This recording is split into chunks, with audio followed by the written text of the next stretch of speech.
What's up, Fred? Not much. How are you doing? Welcome back, man. Thank you. I love seeing you because, and I also love seeing a DM. Like, occasionally we'll talk, but I like it when you reach out to me going, listen, I want to catch up because I was super excited to see the finish. Yeah, of course. So the essentially, project that you last talked about. Yeah. So essentially, finally, after 2.5 years, we've finally completed the big monastery that we've been working on. It's beautiful. It looks really good. So essentially, we started in May 2022. And that first summer we cut the whole timber frame. We did the whole next sem wall, which is on top of the timber frame, essentially. Put the timbers on the inside. And then finally put on the big roof. So that was the first portion of the project. So for 2022 to 2023, the last time I was here, we were just getting ready to do the siding. So the exterior finishes. Finally completed that, which was a massive... Were you part of the whole thing? Whole thing. I was there on the first morning where we broke ground to the last hour before grand opening, essentially. And how many people on the crew? So for the crew, essentially full-time, 4 to 5. So one of our lead for timber frame, he didn't do the rest of the project. He did the timber frame, but then me, 2 other employees, and then my boss, essentially pretty much full time. We had one guy doing most of the finishes by himself, but essentially a teamwork of 4 throughout the whole project, plus the subs. Who handled all the? Because I can only assume there's still other details of the structure that are not just timber or finishing details, but there's like tiling or plumbing or. So there's other tradespeople that are handling that. Yeah, section. Exactly. Okay. So it'd be Dave Bout. So my boss, who was the main project manager, and also there was an architect, Adam Smith, who every week they would meet him, my boss Dave, and then one of the monk who was in charge of running the project. So you had the insight from the actual people that were going to be using the building. Yeah, of course. Yeah, I talked to them the whole project. Yeah, I talked to them every single day. Were you guys fascinated by them, like the monks themselves? Oh, it's super interesting. Yeah. Because you're brought into their world, which is pretty close essentially. And now you see them, going to eat, you see them meditate, you talk to them, because they travel a lot during the winter to warmer climates. They come back and they talk to you about their trips, because essentially they'll travel to other monasteries throughout the year. For the Canadian monks, they mainly travel to warmer countries like Thailand, India, Sri Lanka during the winter. Because it's really cold here for someone who has a bald head. What happens to the monastery here? Is just it stays quiet? It stays quiet. Okay. There's always a few monks that will stay there, and they also have full-time employees to run the property. Like they have 2 full-time cook. They have, essentially, we call them just like civilians who work. They don't really work. They're not getting paid, but they live on the premises, and they're kind of helping on day-to-day tasks that the monks can't do. So, they'll help doing like the landscaping, they'll help with some of the cooking, some of the cleaning. If the monks need to go somewhere in town, they drive them, because the monks, they can't drive, they can't use technology, they can't ask for food, so you have to give them food. So the cooks, they'll cook their meal and then they give it to the monk. The monks cannot take a plate and essentially take it for themselves. They're receiving, It's all charity. And then what about, like, are you allowed to engage or interact with them? Oh yeah. Okay. Yeah, every morning, essentially, we would see them, because they eat breakfast. It works with like the moon cycle.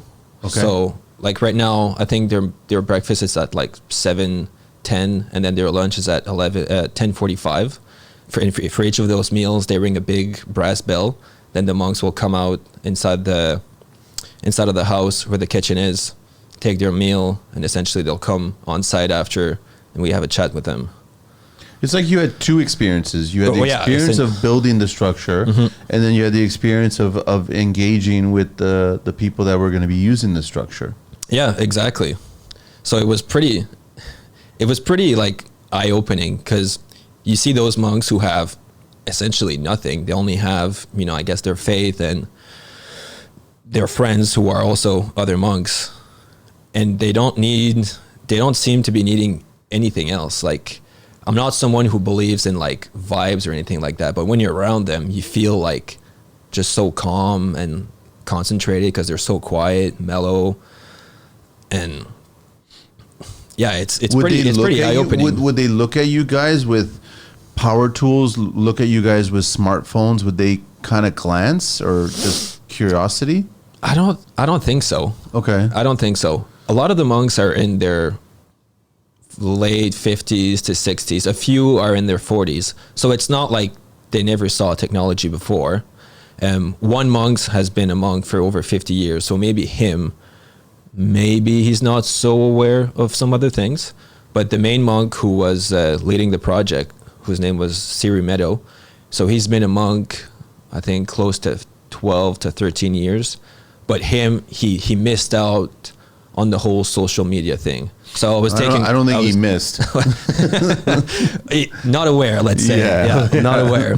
So when I was saying I was taking pictures and posting them on Instagram, he kind of looked at me like, I know what it is. I've heard of it, but I have no idea how it works. But I think you're right. Yeah, I don't think he's missing on much. No, he's not, right? So I'm very envious that would have been such an experience for a young person like you getting into this industry.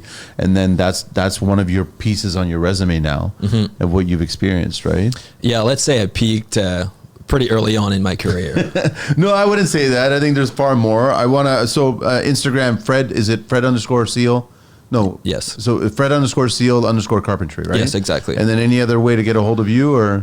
No, essentially just that. Yeah. If you guys have any questions or comments, just shoot it on there. I'm there pretty often. I respond essentially every day. I'll definitely encourage everybody to go and check out, because now you're putting up completed images of the building that you built, that you were part of, right? Thank you so much for the book. Oh, no problem. I was just glancing through it, and I'm just in awe of the craftsmanship. Yeah. The handwork and just like the ability of what humans can actually achieve, right? You don't necessarily need all the fancy bells and whistles. You just need to have the vision. That's all it is. So essentially, for the listeners, I brought Manny a book. It's called 9 Monasteries. 9 Monasteries, yeah. And it's 9 monasteries across the world. And essentially, some of them are older, some of them are newer, but it'd be 9 monasteries that the congregation would travel to during the winter months, essentially. So you have some in Switzerland, there's a beautiful one in England, and of course some beautiful ones in Thailand. But it just kind of shows you 9 monasteries across the world, essentially. And maybe one day it could be 10 monasteries in the big building that we just built. Which is great. Let me do a quick shout out to Cava. I'm wearing their t-shirt. But let's get right into it. So I know that you brought some details that you worked on, and you want to talk about them. So we'll talk about them after. Okay. Let's start with we want to start sharing some of the images. Yeah. So essentially, October 27th, we finally had the grand opening of Tisarana Buddhist Monastery, their new meditation hall. Yep. So what we see here on the screen is the main hall where the monks are going to go and meditate. So and it's all hand carved. It's all hand carved. All the timbers that you see there have been cut, skill saw, chisel, hand saw, router. What were you cutting? What was it?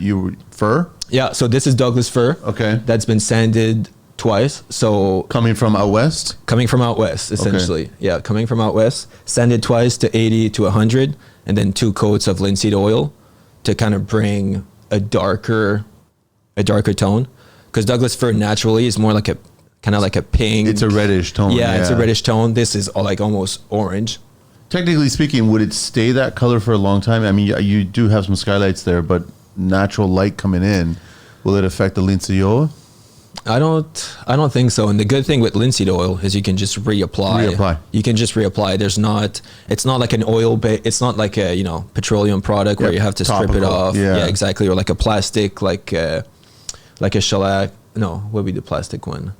Anyways, like a plastic finish. Like where an acrylic. Yeah, one. Exactly. Yeah. Where you have to strip it off. Yeah. And this, you just reapply, let's say every 10, 20, 15 years. So how would you guys have tackled that? You would have obviously started with the vertical posts and then thrown in the actual timber, the horizontal timbers as well? Yeah. So essentially what we see here, the back room where you can see some floor joists, kind of creates loft. We started there and made our way from left to right. Okay. Yeah. Started with the post, used that as an anchor, essentially, because by then what you don't see is there's a full gable next end wall, so kind of like an ICF on steroids, which is full infill with concrete.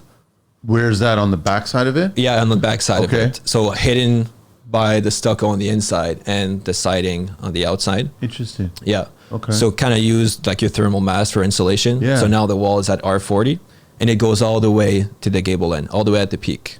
What's heating the space? It's not mechanical ductwork, no. Is it? Yeah, it is. It is. Yeah, Okay, so and it is mechanical. in-floor heating. And inflow radiant. Okay. Radiant heating. Yeah, exactly. Well, I mean, you've got an R40. Wow. Okay. Yeah. So then we started on the back wall, made our way back, kind of used, because you kind of want to build like, anchors. Yeah. Because you want to be anchoring and making our way. Yeah. So essentially it'd be, like you said, like you set up with a few posts and then some beams, so tall plates. And we would install one connection of beam at a time. So essentially, because the pieces are fairly long, so you're going to have, and you can see here, there's a smaller one. You can see the key in between the purlins. Yeah. So scarf joint. Yep. And essentially, it's pretty impressive. You have this massive, like 4 foot long scarf joint. You attach the two together, and then we only put like a 3x10 on top, screw it. And then when you lift it up, it was just fastened on it. It was just raised on each side. And actually the joint holds off by itself. You can lift the entire beam. Technically speaking, the scarf joint is actually stronger. Yeah, it's stronger. Yeah. But it's pretty impressive. You have this like massive piece with some joinery on it. And when the joinery is nice and locked, you don't need anything else really. Speaking of which, it's kind of funny that you guys had the opening here on October 27th. Yeah, October 27th. And I think the Notre Dame is opening up again in December something. They're having the official opening there too. Wow. So it's good. It's just good to see that. And then I was just thinking about that.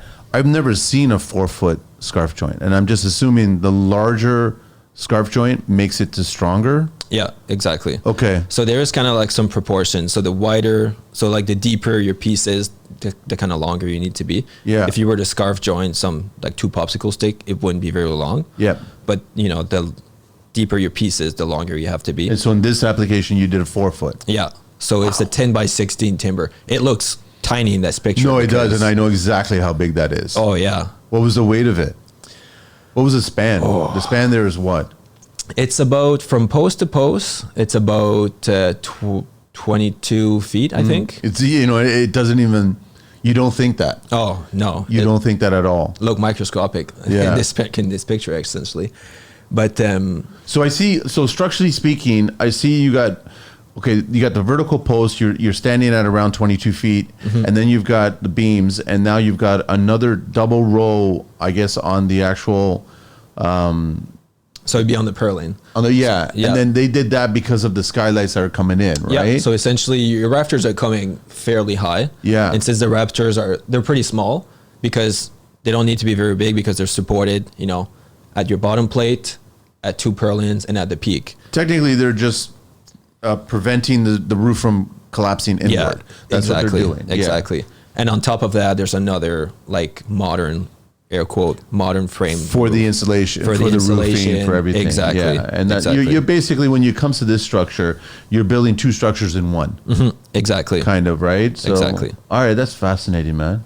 And then how many of those did you do? So we see 3 here with the wall and then the 2 courses, and then all of a sudden, how many more were they along the line? So there'd be another post behind where I am. Yeah. And then another loft, kind of like what we see on the other side. So it's kind of like a reflection. Yeah. If you were to cut the building in 2, both sides are like a reflection. Yeah, mirror reflection of each other. Okay. You can go on the next. Yeah, so that's another. Now you get a better sense of it. Yeah. Mm-hmm. And essentially, all the tables and the pillows and the chairs were there. So this was the day before the grand opening, and on the grand opening, there was a full official delegation from the Thai embassy, Sri Lankan embassy. Who else? 350 people showed up. My parents flew from New Brunswick to actually attend the ceremony. All of us, for once, we were like dressed up, like jacket, dress pants. It was pretty cool.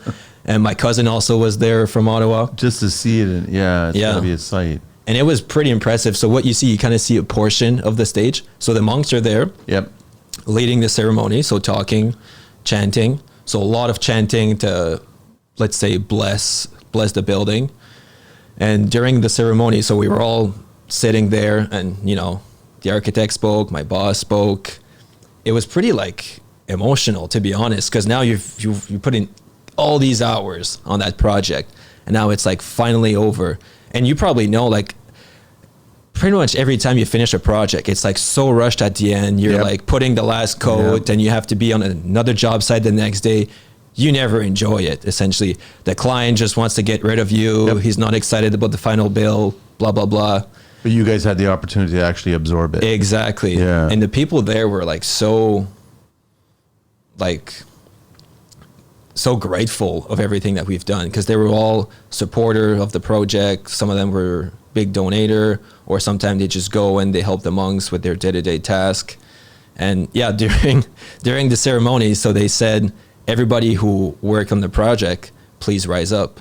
So I rose up, and actually I looked around, and my coworkers were more in the back. So it seemed in the big hall like I was one of the only one that worked on, and everybody started applauding. And it is this building which is made to reflect the noise. The noise is tenfold. It was it felt like, you won the Stanley Cup, essentially. Yeah. Stop being chained to your construction company. That's what Revalate delivers to contractors like you who are trying to figure out AI and automations. I hear it all the time with guys I talk to, and it sounds like they spend way more time on things that waste money. Here's how Revalate does it. They study your business. They build custom AI software and automation tech to fit your process. They train you and your staff so you can save 50% of your time on the stuff that slows you and your projects down. You got into the trades to build things, not to be buried under endless admin work and broken systems. I know every day feels like you're solving the same problems instead of moving forward. That's why Revalate was created. They grew up in the construction industry and have been a part of it for more than 15 years. They know the grind, and they work to fix it. Within weeks, you and your team and your business are saving half of your time on the stuff that keeps you from getting home and enjoying life. No more nights buried in the paperwork, just more time building and living. Stop being stuck in chaos. And right now, they're offering 25% savings on all new projects if you sign up before the end of the year. Let Revalate help you build something better. Book a demo. It's an easy chat, and it's free. Book time now. www.revalate.com or on IG @revalate.inc, or call them at 416-474-5755. This message is proudly supported by the Construction Life. Were the monks, or were people touching the timber, touching the walls? And yeah, mm-hmm. I can imagine that. Yeah, it's impressive, man. And lighting wise, you just got the fixtures. You got the fixtures that are every so often, in between every other rafter. Yeah, right? In between every rafter, essentially. And like we said, the whole floor is radiant floor. It's just tile on the floor. Yeah, tile everywhere. Okay, tile everywhere. So shout out Marissa Delimonte and Inca Tile, to who did everything. 2 tilers did all of this. How does it? I'm curious about fire code and building code. How is it working? How is that working with them to get this done? On what sense? In you still have to abide by rules. Mm-hmm. So how do you integrate those new technology rules with the structure? I mean, like a fire sign or an exit sign, things like that, right? Yep. They're there. They're there. Yeah, I know they're there. But in older monasteries, they wouldn't be there. That's not really part of it. Yeah, that's a good question. I haven't visited many older monasteries, but I think the rule for Canada is once you start touching on the building, then you start to have to put these commodities. But if you don't touch it, I think you're fine. It's grandfathered in. Yeah, it's grandfathered in. Yeah. And I've done that. I mean, on a much smaller scale, I've done that with a garage. Mm-hmm. If you renovate section by section, you're exempted from actually abiding by the new rules, which would force you to move the structure to give you the clearances around neighbors and property lines, right? Okay, yeah. So it's the same thing. And this was built on the same footprint as the old one. Is that correct or no? This is completely new. Oh, this is a new one. Okay. This is completely new. All right. So essentially the way it works, so this is a building just for the meditation. But in the back, because it's a big property, So they have another building which they have like the living quarters, and then they have an original house. So the monastery, the monks bought this property, who was a late 19th century farm, and on the original property it had a barn, it had a house. So they built this new building and they built a living quarter. But the living quarters are nothing. It just be like the rooms. That's all. Yeah, essentially the room. It's nothing spectacular like this. This was always a big part of their plan, to have one big room for hosting talks, because essentially every Sunday they host talks. So one of the monks will go up and give a talk on how to be a better person, how to be more charitable, how to be more kind to others. And during the ceremony, also one of their lead monk give a 40-minute talk on how to be a better person. It was pretty interesting. Wow. Yeah, pretty interesting. And at one point too, it was pretty funny. He said, "Be careful of egos," and he looked at like all the suits and all the official who, of course, pulled up with their nice Mercedes. So, so he was just specifically targeting. Specifically poking. It exactly. makes sense. Yeah. Did they realize? I'm assuming they would have. I think so. That's kind of funny. I mean, you have to be very patient to do this kind of structure, to do this kind of work. Yeah, because there was just like so many steps.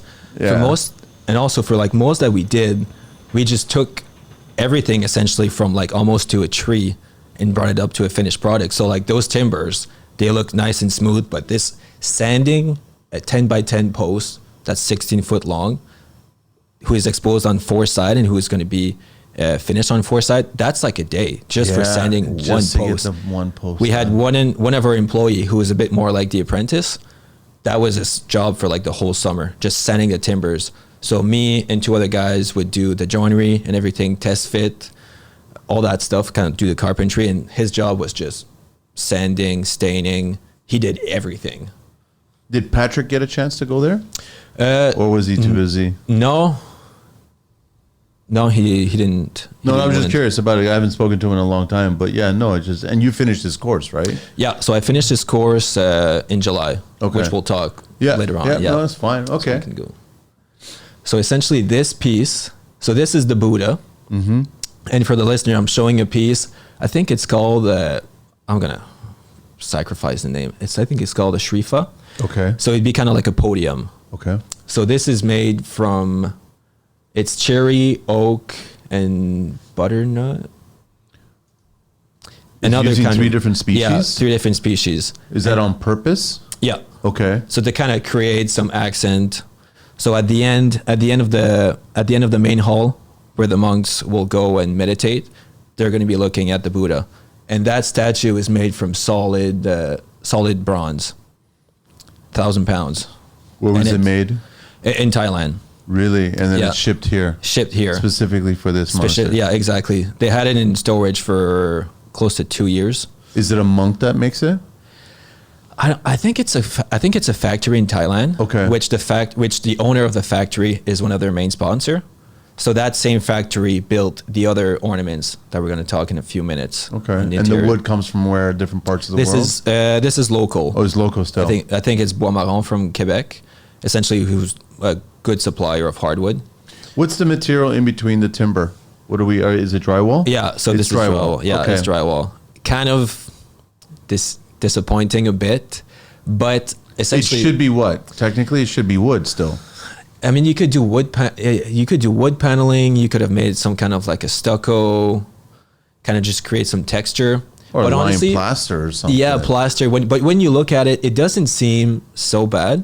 And also, the monks, they can't have it like too bling bling. It needs to be kind of more like down to earth. It cannot be too much excess of like luxury. Yeah, the photo, it doesn't. That's why I had to question it. It doesn't look like drywall. It could be a lot to do with the lighting and just a connection with the timbers, but it almost feels like it's lime plaster. It's like a lime plaster wash kind of thing, which feels good. Yeah, exactly. And all of that millwork was done by my boss, Dave. How did you do the cross sections there? How does the connection go there on behind the Buddha there? So going into the... Yeah, just the cross is there with the joinery that goes in between the two. Oh, you're talking about the timbers? Yeah. So you have the 2 posts. So that's mortise and tenon. Yep. the beam on top. Yep. And then on that beam, there's also another mortise, and then the post comes in with the mortise and tenon. Got it. Because the beam is 16 inch deep, you can have like a 5-inch tenon on both sides, and you're not compromising. Talk about the sanding. I mean, that takes a little while too. Oh yeah, of course. Essentially, that piece too, it's sanded to 320. Yeah. So, and I did actually for that one, I did sand that one. So I started at 60, 80, because for something that's like so precise and so finished, you're doing like every layers of grit. So 60, 80, 100, 120, 150, 180, 220, and then 320 at the very, very end. This was the ultimate last piece. So we finished that one the day before grand opening. Just off site and then brought it inside, or exactly. Okay. Offsite. We started with the bottom portion, and then the paneling in the middle was the last part. Okay. Yeah. It's impressive, man. So that's some picture of the finish from the windows. So those windows are actually imported from Poland. There's a factory in Poland which made some very high-end, very performant window. So the interior it's Veta, is wood. Isn't it Veta? Yeah, exactly. I know you're talking about. Yeah, I've been seeing more and more about Veta coming to Canada, and I wish they would have came a lot sooner, because they're very good quality windows, extremely good quality windows. Yeah. Yeah. Super heavy. Yeah. So the interior for those ones are wood, and then the exterior is metal. And you don't really see the exterior. You can kind of see a portion, but the exterior There's some is of the like photographs later on, but you can see yellow. how deep the wall is, right? What is it, 12 or 10?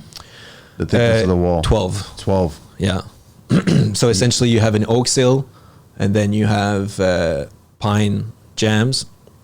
And that's actually, all of that is the creation of our Finnish carpenter, Gregory Ahrens. He's extremely talented. So he did most of that work by himself. How many windows were you talking about here? Not a lot. I think maybe 8. Okay. Maybe so there's 8. been 4 on one side, 4 on the other side? Exactly, essentially.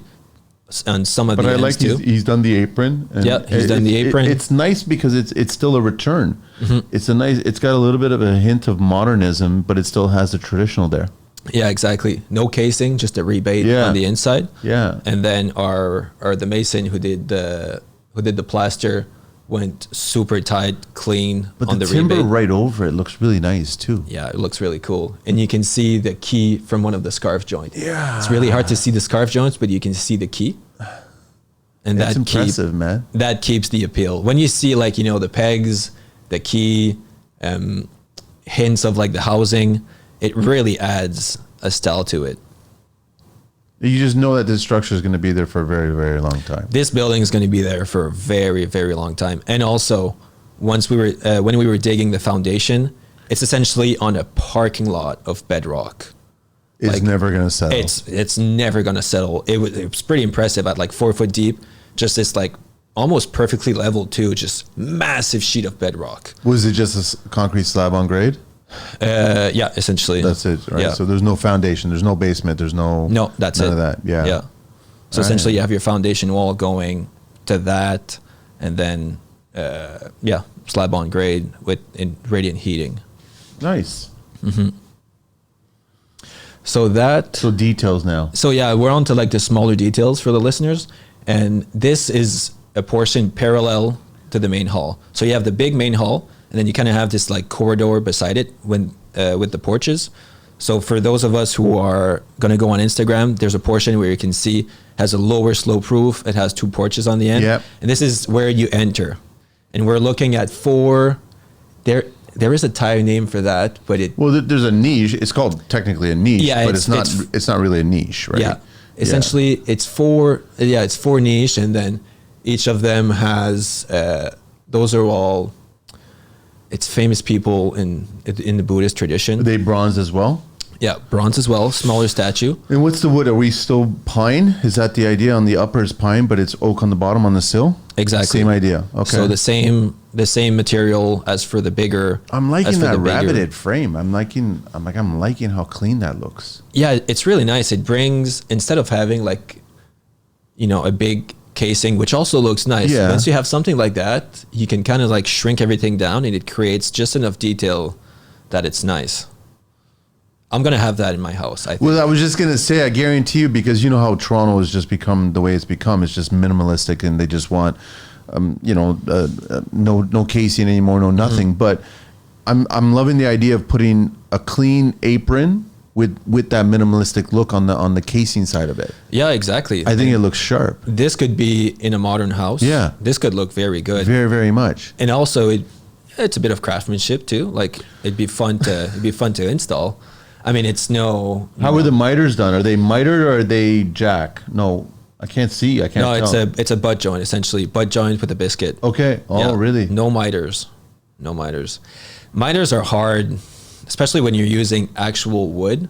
Like this was Without nice. to prevent splitting. Yeah, splitting or like opening up. Something like this is just much more like predictable. You just fill it up with glue. You have a biscuit. It's not going to go anywhere. It's not going to go anywhere. I used to do that all the time with the aprons. I used to always biscuit the aprons and extend the sill, right? And I just like clamp it the hell out of it with glue, and it'll never split. Yeah, it'll exactly. never open up. So yeah, this is kind of the portion. Also, you see a speaker. Yeah. So you were talking about like some modern commodities. Yeah, you need that. But that's for when people are speaking, yeah. right? So when, a monk is giving a talk on essentially the way of the Buddha or how to be a better person, But or watch for your driving a luxury vehicle, exactly. stuff like that. Yeah, and showing up with the Rolex. Essentially, he's talking through that speaker. Okay. And there is so what you see now on the eave, that wouldn't be the eave. On the top of the wall, the word is losing me. The header, no, not the header, but the top plate. Yeah, the top plate. Essentially, yeah. This is like this is made to recreate like the timbers on the other side. Kind of like a beam is also running, but that's just a pine board. So it's more of a decorative thing. It's a decorative thing. So why would they have chosen pine? They just wanted to be separate? Because on the porch's side, the timber frame is pine. Okay. And on the main hall is Douglas fir. But you can kind of see it. You do have some cross piece, Yep. which is Douglas fir. Yeah. But on the porches and on that portion of the building, the timber frame is pine. And how are you making the connection to extend it? It's still the same thing, butt joint, biscuit, glued. Yeah, exactly. Extended. Okay. Exactly. All right. No, cool. Yeah. Attention contractors and construction professionals. Do you feel like your expenses are way too high? Imagine cutting your spending by 28%. At Schooley Mitchell, they dig deep to help you save on essential expenses that could be impacting your bottom line. Their risk-free analysis allows you to concentrate on your trade while they find those savings for you. Don't let extra expenses keep you from achieving the success you deserve. Reach out today to schedule your risk-free analysis and unlock your savings. Find them at www.schooleymitchell.com/office/AEGIUGGIO/about. Or reach out to them at erica.giugio@schooleymitchell.com. This message is proudly supported by the Construction Life. So now we get into some. What are we talking about? Brass here? So this is aluminum that has a golden something material plating. So essentially, the material is plated. The material is. So the aluminum was cladded with another material. Yeah, I think so. Yeah, kind of like a veneer. I think. And again, where was this made? It would have been made somewhere else? Thailand. In Thailand. Yeah, it made in Thailand, and it showed up a couple days before the grand opening. So this was like the finishing piece on the building. Wow. Yeah, it's very beautiful. This is called a shupa. Okay. And essentially, it looks like a horn. Yeah. And it's very common on traditional buildings in Thailand. The wreath, was that added as part of the ceremony, or is that added to the completion of the structure? So just for the ceremony. So okay. So this is a big part of the ceremony. They bring lots of flowers. So there was like, some flower on the timber frame, flower on the podium where the Buddha is. So actually, for that picture, this is me being in the genie lift, putting that thing on, and then coming down. Got it. And it really brings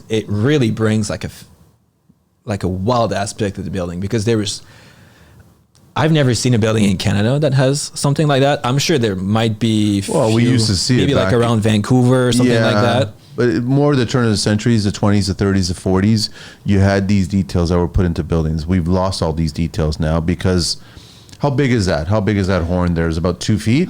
It's bigger, 3. No, the actual bottom portion of it. It's about 3 feet. The bottom portion, 3.5 approximately.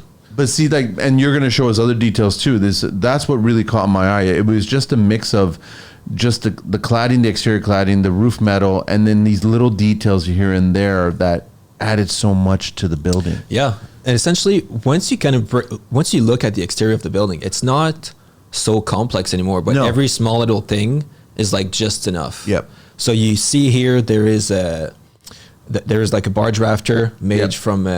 This is a 3x6, also joined like a timber, and the bottom is flared because the bottom of the roof has a curve to it. Yep. So if you would follow that curve along, it looks really good, and everything is just like just enough. Yeah, I know exactly, right? Because that's that little scoop, whatever. I don't even know what the official term of the roof when the roof comes up. I think it's just called a flare. Yeah. It just flares out, right? Exactly. Yeah. That it kind of brings out from this, right? If they're connected together now. Yeah. Pretty impressive actually in the wintertime when you see, because this is a massive roof. This is 27 foot long. When you see the snow coming down, and then with that flare, it lands like 15 foot away from the building. Yeah, pretty impressive. Yeah. When we were working on the siding during the winter months, on the first morning of the snowfall, you just take your hammer and you whack under, and then essentially just an avalanche. It's a ski. It's a ski wrap. Yeah, it's a ski. That's all it is. Yeah. Awesome. Next one. So here's the crew. Yeah, that's the crew. So the 5 of us, the 4 workers and the boss, and then 3 monks. And then the monks there, you mentioned that there's one main monk that you guys are working with. Yeah. So the one that has the toque and the tape line on his side. Got it. So that's Sierra Meadow. So he was the liaison between the monastery and the construction. So he made a lot of decision regarding, the size of the building, what you want, what you don't want, the colors, all that stuff. It was him leading the discussion. So during the meetings, it was him, my boss Dave, and then the architect essentially running the big decision, the project managing. Is this the first monastery that this group of tradespeople built? Actually, no, this is a good question too. The same Buddhist tradition has a female monastery, a couple kilometers away from this one. And Greenbuild, the company I work for, did it 4 or 5 years ago. Okay. Smaller scale, because they have a bit less donation, but essentially it was their second Buddhist project. And seeing the nuns with the head completely shaven off, the eyebrows completely shaven off, it's pretty impressive. Wow. Yeah. But it's just, I was asking the question because I don't want tradespeople to be intimidated by it, because it's a structure that it doesn't come across your table every time, right? So all of a sudden, here's an opportunity. Don't be intimidated by diving into this and experiencing this, because you're going to learn so much, and then you're also going to be contributing, because I'm sure that you never regretted a single moment working on this. Oh no, of course not. Right? Of course not. When I got the call from my boss, it was in January of 2022. I was still doing heritage carpentry at the time. Yeah. And he said, "Are you planning to coming back for the summer?" I was pretty sure I was going to go back, but then he was like, "You're going to want to sit down for what I'm about to tell you. We're going to build a 100-foot long building at a Buddhist monastery made from timber frame, Douglas fir, with some very cool architectural details."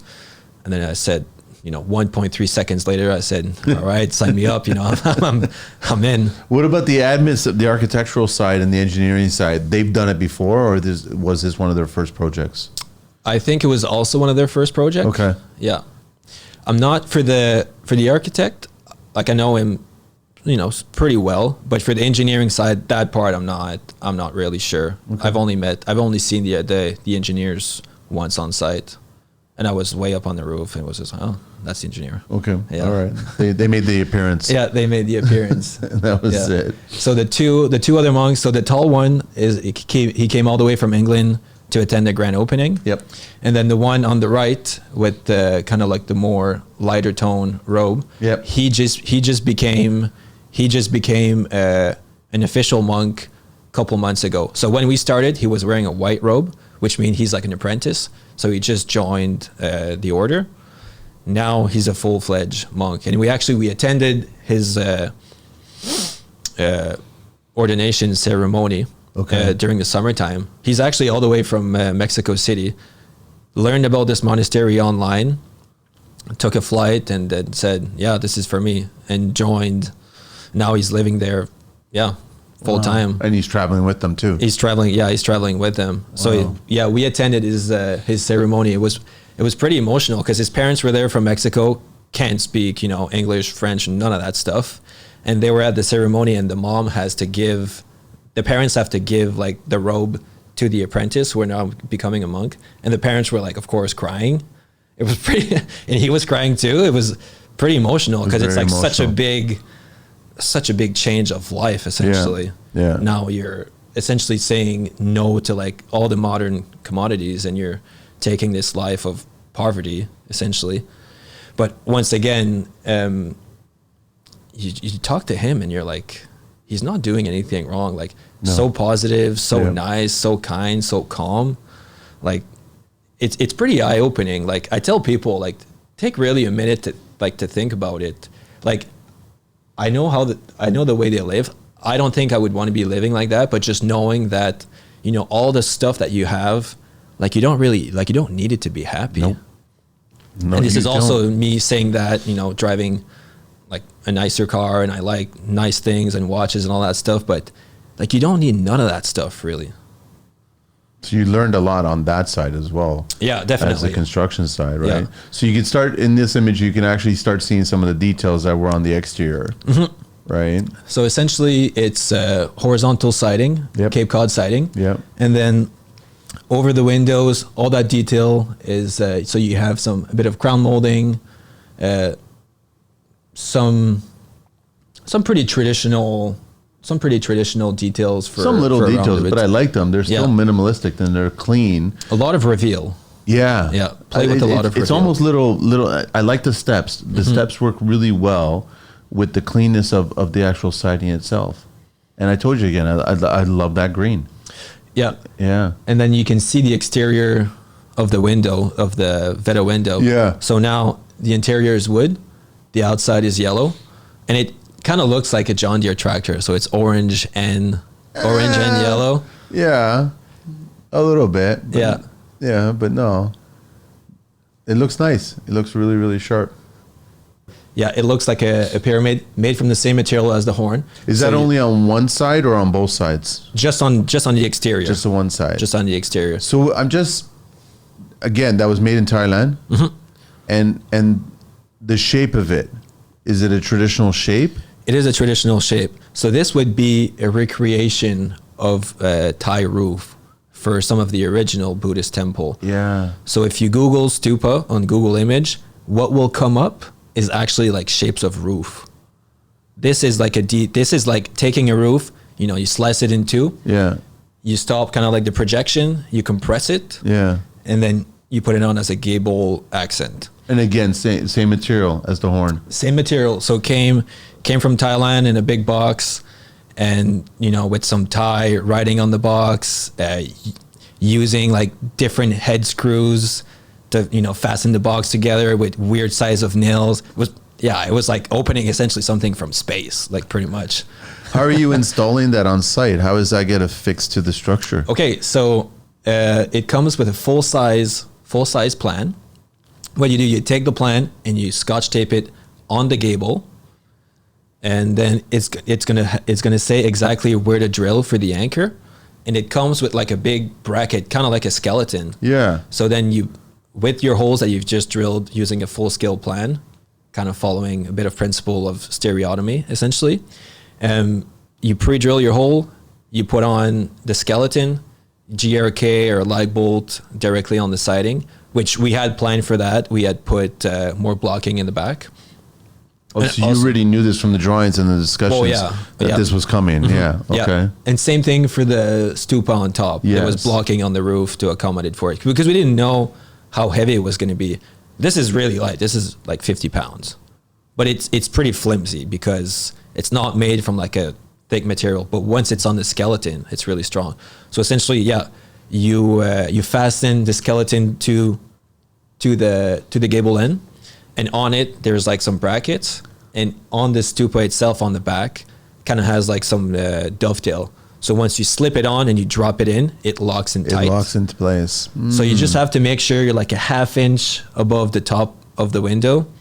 So when you're dropping in flush. Yep. Because if you were to fasten this thing too low, then it wouldn't catch on to those dovetail. Yeah, so it's a pretty simple. It was a pretty simple system because I did for both sides. Honestly, it took me took a longer time because you really want to make sure you're not screwing that up. But like if I were to do it like for a third time, 20 minutes and it'd be done. You just set up your laser, make sure you're centered over. And you know that it locks, like you can tell that it locks. You hear it clicking, and then you can't pull it away from the. How do you well, you never really need to remove it, but if you were to remove it, you would just lift it up. Lift it up and unlock it, and then okay. So but also like it doesn't need to be crazy fastened to the wall. Like with those kind of like dovetail, once it clicks in, it's really tight. And then, with time, gravity kind of settles it in. And then the cool part, I posted a time-lapse video on my Instagram of us unwrapping the stupa. Yeah. Because it comes... The crate. Yeah, exactly. Because it comes on in the plastic, and you can't... They say it in the instruction, it said you can't touch it with your fingers because it will start to like oxidize in a different way because of the oil from your finger. So then on the video, we installed it, unwrap it, and then everybody had gloves on. Yeah, everybody had gloves on. It's the natural oils, yeah. And then you don't see in the video, but there was like 10 monks watching us do it. So you really want to make sure you're like not screwing. Well, they're anything. impressed because they see the shape of it, so then it's reminiscent of what they're familiar with. Yep, exactly. So they see the value associated with that being put onto the monastery, right? Yeah, exactly. How important it is to them, yeah. And so shiny. Like you could probably Does the sun hit it? Yeah. It hits it, and then it must reflect it in the ground somewhere, or somewhere it must shoot off a reflection somewhere. It's hard to say for the reflection. Okay. But on that face of the building, this is where the sun rises. Got it. So if you were to look at it at 8:30, well, this time of the year it'd probably be like 8:15, 8:30. You can't even look at it. Like you need your sunglasses to look at it. It's gonna be especially on that picture where it was so new. Maybe in a couple of years, I don't know how it's gonna age. Probably fairly patina, well. It might. Yeah, it might. Well, we'll see. We'll see what happens. The soffit. So the soffit, that's just pine board. So it's a 7-inch. Yep. 7-inch by 3/4 pine board, and it'd be the same. It's the same board that we used on the porches. Okay. So on the 2 exterior porches on the lower portion, it'd be the same pine board as that. And this is also put on a 3x6 barge rafter. And if you were to look down on the 2 ends, this is where you have the flare. Yeah, the flare. So a simple, not a big projection for your overhang, just something so it kind of breaks the shape of the roof. That's all you need. But it looks nice and clean. Yeah, nice and clean, essentially. And that finish, it'd be pine tar oil on the boards. Once again, if you want to reapply it, you just put on some more. No sanding, no nothing. Really easy. Really. The monks would take care of that? They could. It's pretty simple. Okay, yeah. Essentially, the only thing you need to get up there would be like a genie lift, and a paintbrush. It's really simple. Yeah. They actually had some of their apprentice put on another coat on the porches, so the lower portion, on the vertical post, because on that side of the building too, it's more exposed to the sun. It dried up a bit more than we expected. Yeah. So for the exterior, probably every couple of years you would need to put on a coat. Yeah. Attention homeowners and businesses. Are you looking for top-notch electrical contracting services you can trust? Consider the expert tradesperson behind Effect Electric Ltd. They take pride in delivering quality, service, and professional installation on time and on budget. From Kohler generators to main service upgrades or network data installation, they do it all. With years of experience and a commitment to excellence, Carlo and his team at Effect Electric Ltd. are your go-to professionals for all your electrical and generator needs. Effect Electric Ltd. is an authorized Kohler home energy generator dealer. Kohler has air-cooled 26 RCA units, the quietest, the most powerful, and exceptionally durable generator with 109 amps max power on liquid propane. Custom color options, camouflage options, and every generator Kohler makes is built to last and is equipped with a commercial-grade engine. Call Effect Electric Ltd. today at 416-508-7725 or visit them at effectelectricltd.kohlergeneratordealer.com. Let's build something great together. This message is proudly supported by the Construction Life. So yeah, essentially that wraps up the monastery. The monastery. And now we're on to essentially another big project I did this summer, which would be completing stage 2 of historical carpentry, the course offered by Patrick Moore on stereotomy.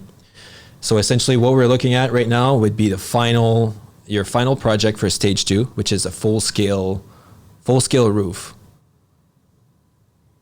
So you have to go, okay, so I'll get more into detail. So what's the size of that there? What are we looking at?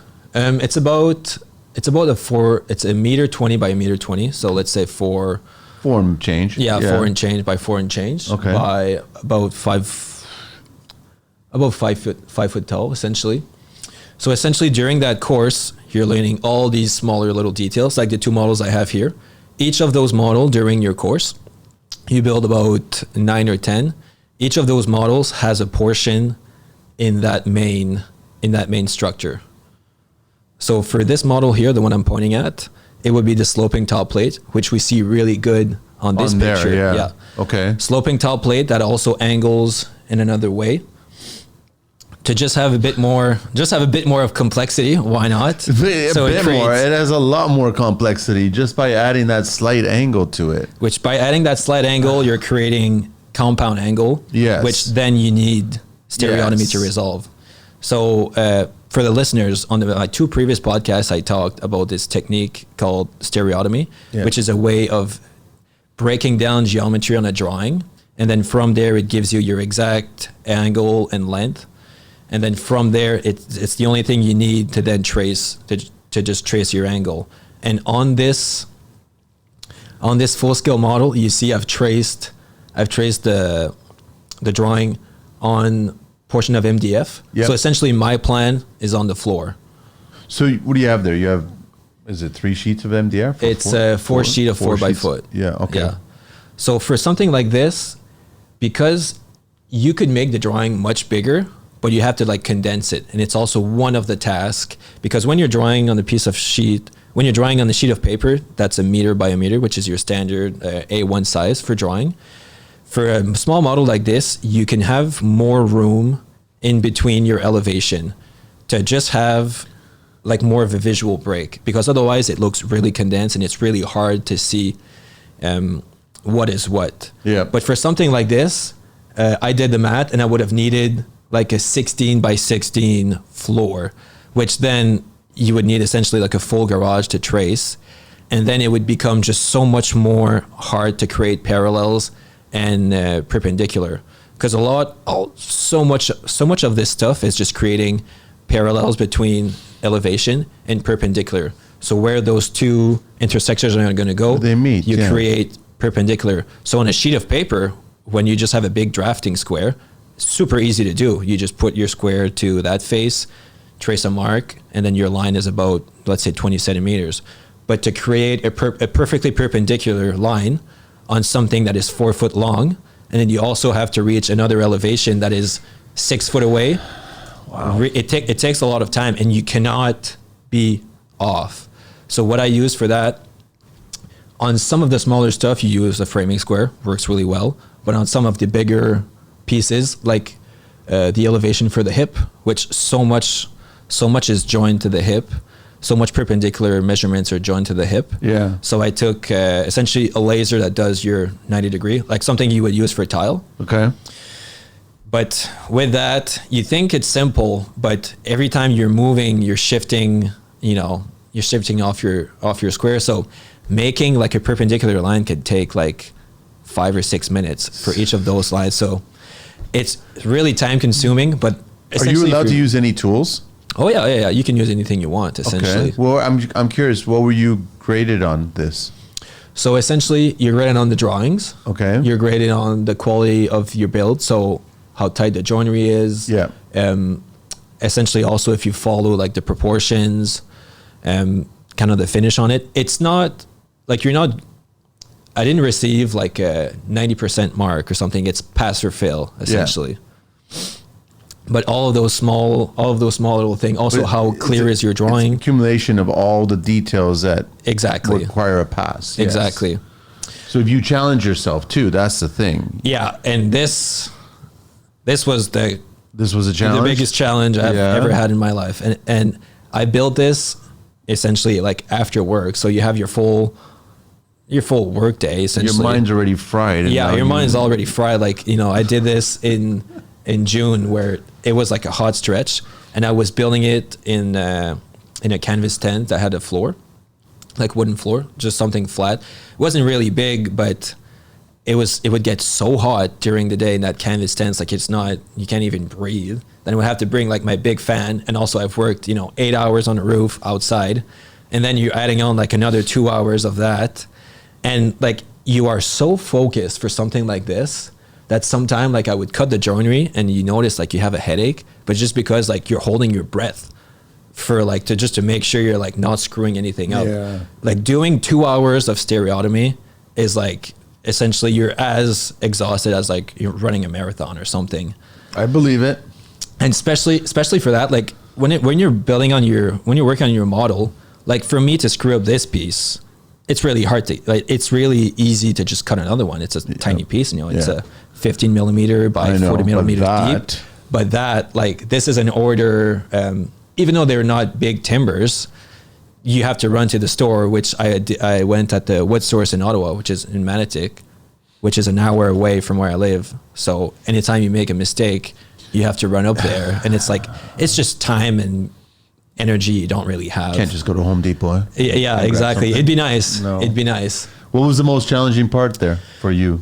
I think it was the hip, because the hip is kind of like the heart of this. So much, if you look at it, so much goes to the hip. There's so much going on there. Yeah. So you have your common rafters, you have your purlin, you have your struts at the bottom. It will also, you need your base to be perfect for the hip. The hip is really like the heart of this build, essentially. So if you screw that one up. Was that the first one that you were cutting? No. So essentially what I did the two bottom plates. Yeah. Which are the easiest piece, essentially. Only one piece on that whole build doesn't have any special cuts on it. So it'd be, just square and square. So of course I started with that.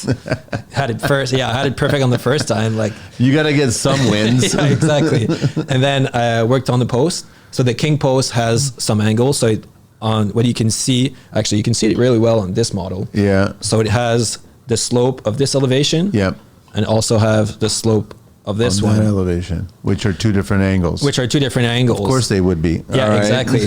And when you're doing the layout, essentially you're just taking the intersection on one face, flipping the post, taking the intersection of the other one, connecting those lines for each elevation. When you're looking at their post, when it's fully like drawn out, it looks like something is wrong, but you just have to trust the layout, cut one side, flip the post around. Now you have the layout cut for the other one, cut it, and then it's going to create this by itself. And then, cut top and bottom for your size. That's it. So it does look like it's incorrect, but then you cut it because you have to trust the layout. Yeah. Like my very, very first model I ever did, I looked at the post, looked at some pictures, looked at the post, It didn't make sense. Yeah, walked around my work table, said like, this is wrong, I screwed it up. Then all right, whatever. Like, this is a tiny post, let's just cut it. You cut it, and it kind of just appears, honestly. So yeah, so the king post for this portion would have been the third part. Then we're on to, I don't know if we can switch. Yeah, so then we're on to like the bottom plates. Yeah. So one is angled, like I said, because why not make it harder? And the other one, that one was not so complex too. It has a miter joint. I don't know if you want to go back. Yeah, it has a miter joint, but because one is angled, then you have to break that miter because you take the angle, divide it into very simple. But you're coming off of one angle, exactly. And then you're mitering to another angle. Yeah, exactly. So now you have to miter that angle too, which this is where the stereotomy comes in. This is where the stereotomy comes in because otherwise, you don't really have a way of approaching it. Essentially, even if you do it on SketchUp, you still need to trace that angle on your piece. Where when you're using stereotomy, you put the piece on the plan and you're just transferring those lines. So you're cutting one part essentially. And I guarantee you, if you were to give a SketchUp measurement and say that 3-person cut that piece and they have to measure it, take the angle from their square or something, none of those pieces would probably be the same because someone is not going to have their square exactly at the right angle, or there could be 1/8 off because each tape is a bit different. But when you have a full scale plan on the floor, everyone takes from that same jig. It's always going to be the same thing, unless you really made a big screw up on transferring your layout. Go to the next image there. Yeah. So even on the floor one, you stepped it up onto the face one. Yeah, exactly. Yeah, exactly. And that would also have an angle cut. But that's being done because that's how you want to secure it? Yeah, that's how you want to secure it, essentially. Otherwise, in today's modern technology, you're securing it just by toenailing or something. Yeah, toenailing. Right, but that's not the way we want to do here. And even on the cross member on the corner, you're still carving it out there. Yeah, exactly. So you do have the piece that's running in between the two bottom planes. That's called a dragon beam. So this would have been common. On this model, you wouldn't have Which one's called the dragon beam? So it'd be the not the one by your foot. No. Nope. So the piece joining in between, you see the elbow that the bottom plates. Yeah, exactly. Okay, the angle. So that's called the dragon beam? Yeah, you see the end grain on that. Yes, yeah. So why is it called a dragon beam? I'm not really sure about the term, but a dragon beam would have been used on let's say on a big flared roof, when the hip would have been so big, it needs a rest. It needs a post. So this would have been, you would have the big hip, a dragon beam running perpendicular to it. The hip and is then actually resting on that beam. Exactly. For this, the hip doesn't really need it. But let's say I would have created a bigger overhang for the tail of the hip. I could have put a dragon beam 3 foot away from the corner. I get have it. a post and mortise going into it, and then it solidifies. It supports the weight. It solidifies. It's not really common. It's not really common in timber framing. It's more of honestly, it'd be more of a Japanese thing where you have this building with these massive overhang. This is kind of somewhere where you would see it. Got it. But for here, why not add some complexity? So one part is half flat. Somebody really wanted to pass. Okay. All right. But this is actually, so I didn't do none of the planning. So essentially you're given this criteria. So it was, had a picture of this and it says, you got to follow this foot plan. The pieces needs to be, 100 millimeter by 100 millimeter. So essentially, you receive the air quote plan, which is just the criteria of what you have to build, and then you're using all your knowledge and techniques to build that. So essentially, Patrick designed this, I recreated it.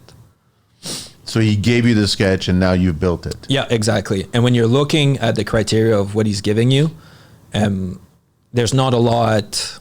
You really have to use all the knowledge that you've used throughout stage 1 and stage 2. To build it. So for that dragon beam on the other face where you're going through the sloping top plate, now the sloping top plate needs to have a housing to receive it, which would have a compound angle.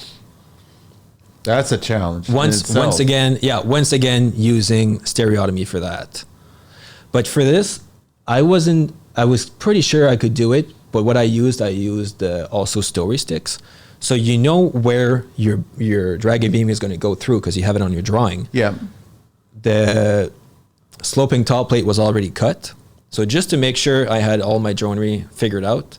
So essentially you placed everything on top of your plan. You transfer where the dragon beam is going to go up vertically, which would create essentially the path that the dragon beam would go through. Okay. And then from there, you take a story stake, which is the same height as your beam, placed on each of those corner pieces, and that's where you trace the height of your piece going through. Okay, I think I understand what you're saying. All right. Consider expert plumbing and drains. When it comes to plumbing, you need someone who's not just skilled, but truly cares about the job they do. Someone like Aaron Bolin and his team at Expert Plumbing and Drains. Aaron has been in the trade for years, and he's built his reputation on one thing: commitment.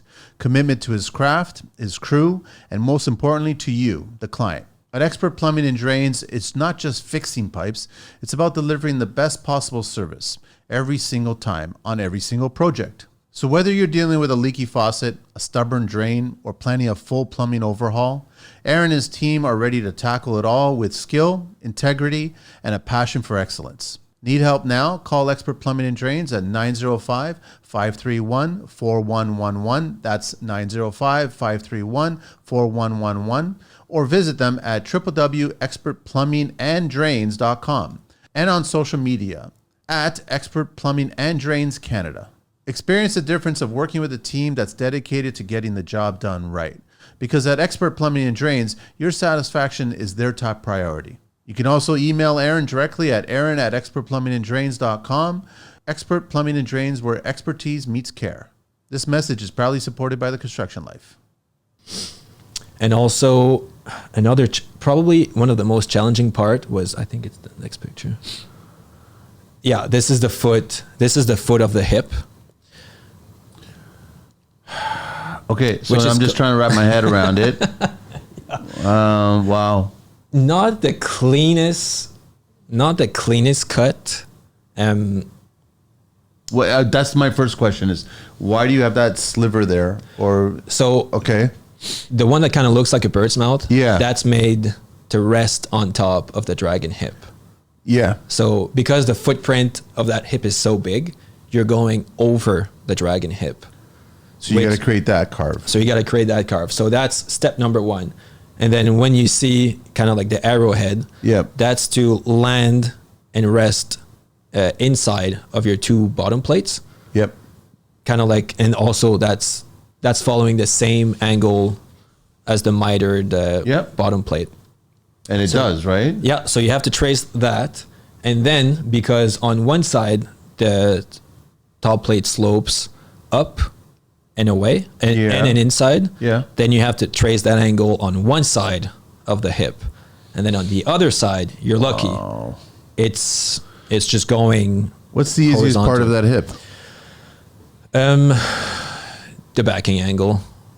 So the backing angle, you can only see like the second arrow part, air quote, that it creates. Yeah. And that's removing each side, kind of like on this drawing, you'd be removing each side of the hip to accommodate for that slope. That's the easiest part, essentially. But the backing angle is what makes or breaks a roof. So if your backing angle is off, kind of means like everything is off. Well, because it takes that line of the roof that way, it takes the line of the roof that way. You've used two wrong slopes to create your roof, so they're not meeting perfectly, which means essentially none of the other one are good. So when I'm saying like the hip is like the heart of the roof, essentially if you screwed up your hip or something is wrong with your hip, it means a lot more is wrong. And then good night, Eileen. It's kind of sad, Fred, that in traditional construction framing, they don't do that anymore. But in older homes, they used to do that.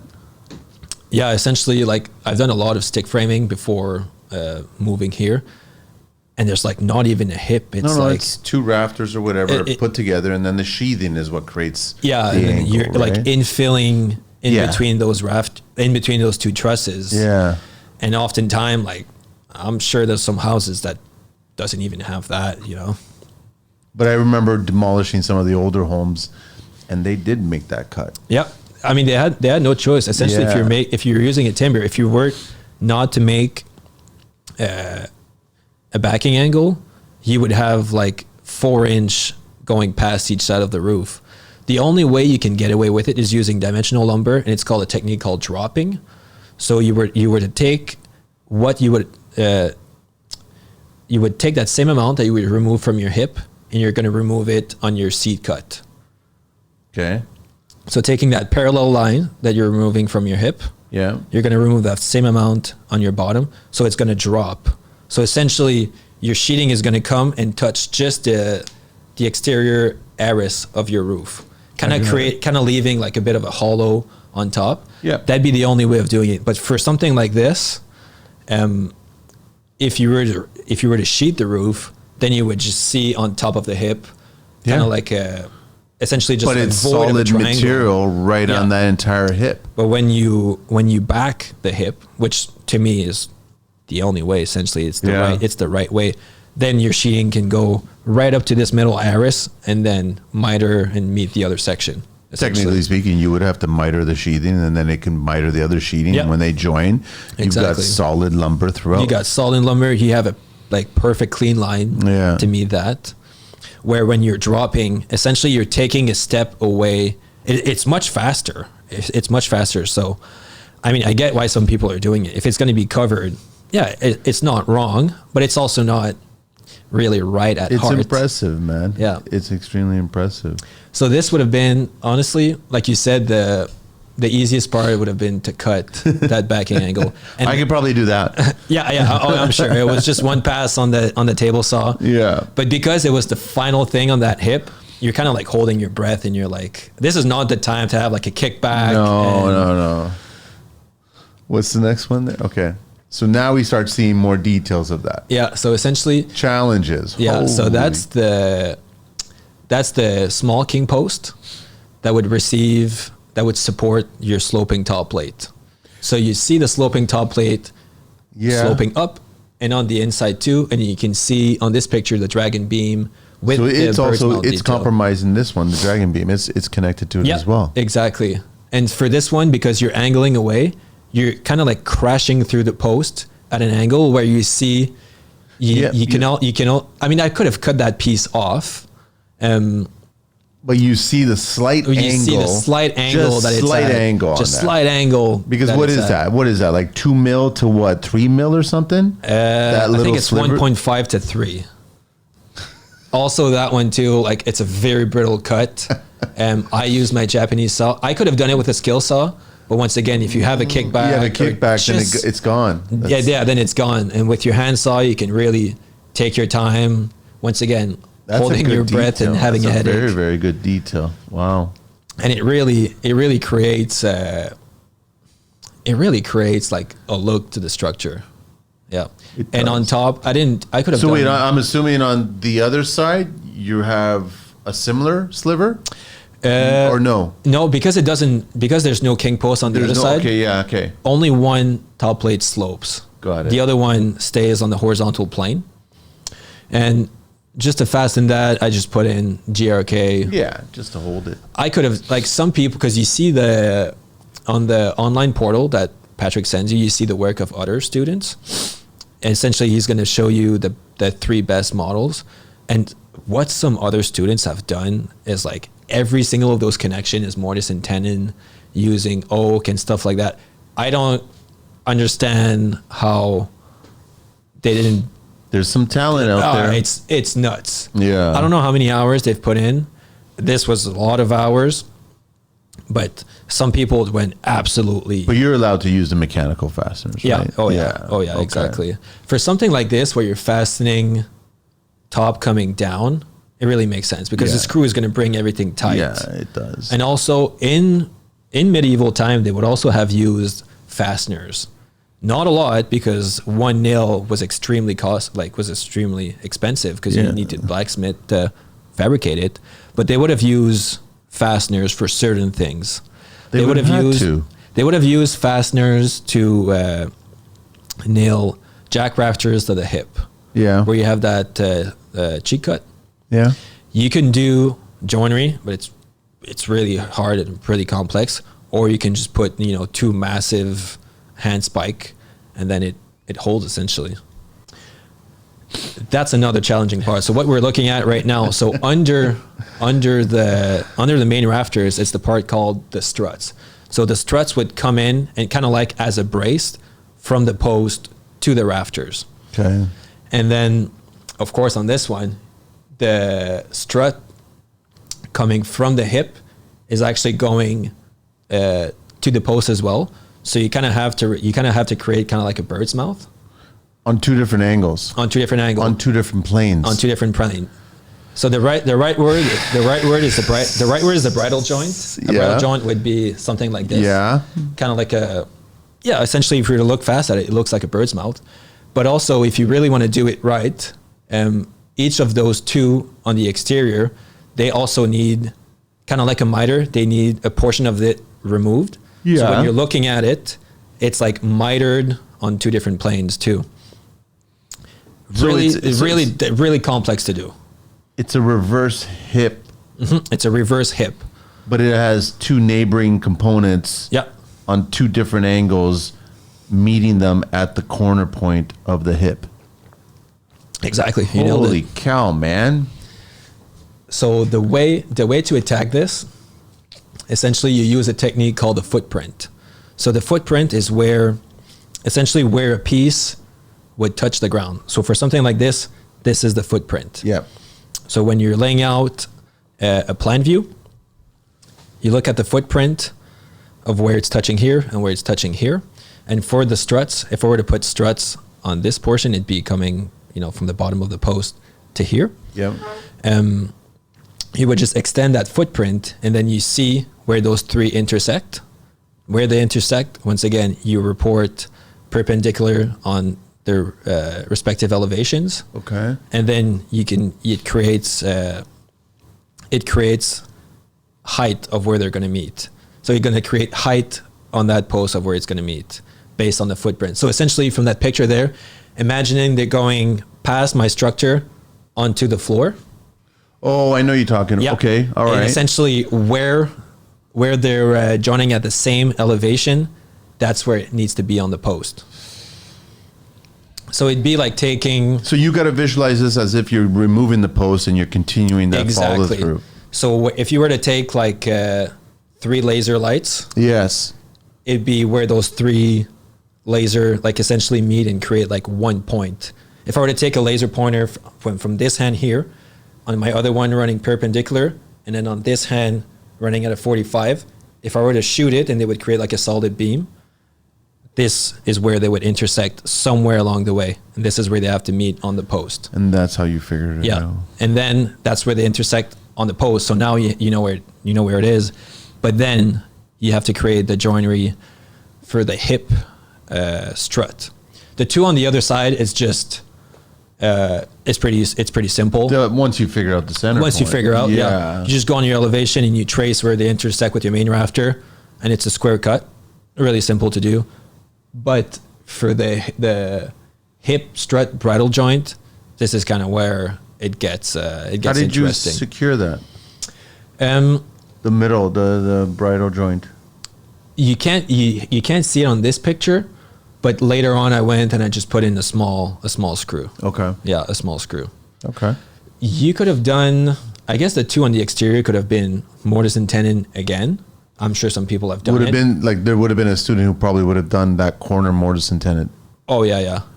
Actually, a student did the bridle joint with a tenon and a mortise inside of the post, but on in the corner. I know. That guy you should have, what is his name? You should reach out to that guy. Well, connect me with him. Yeah. Okay. I mean, like, that's just... This guy is like incredible.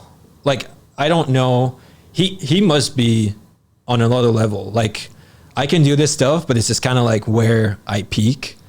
But him, like, he's clearly understanding something that takes me hours too. I'm glad to see that there's more and more kids that are getting into it to experience it, right? To learn it. It's pretty It's growing. It's growing. It is growing. I wouldn't say it's popular, but the knowledge is out there. And with the outreach from social media, now you see, like, now I posted this and so many people must have said like, oh wow, like now there is this technique that you can use to solve this extremely complex geometry. And essentially a lot of people, very skilled people, have asked me like, what's in it for me? And it's kind of like, for me, it's like so obvious. It's like, do you want to be Wayne Gretzky, or you want to play in the house league in hockey? Like for me, I'll go Wayne Gretzky. You what's in it for me? Yeah. Oh yeah. A lot of people, because it's a big commitment of time. Yeah.